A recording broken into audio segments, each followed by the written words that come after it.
Nu te uita la denun dacă nu știi asta. Mănăstirea din film nu este doar un decor inventat.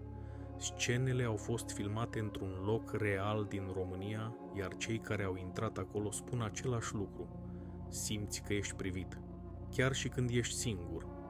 Este vorba despre Castelul Corvinilor din Hunedoara, un castel vechi de sute de ani, plin de coridoare înguste, temnițe, camere ascunse și tuneluri subterane.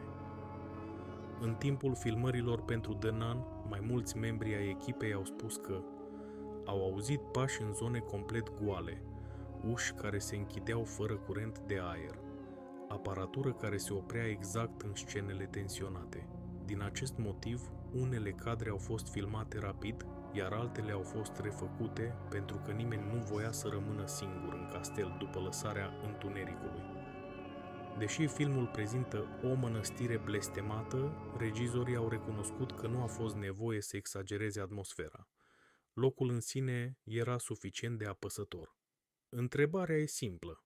Ai avea curaj să intri acolo noaptea știind ce s-a întâmplat în timpul filmărilor? Scrie Dea sau nu în comentarii și urmărește-mă pentru povești reale din spatele filmelor horror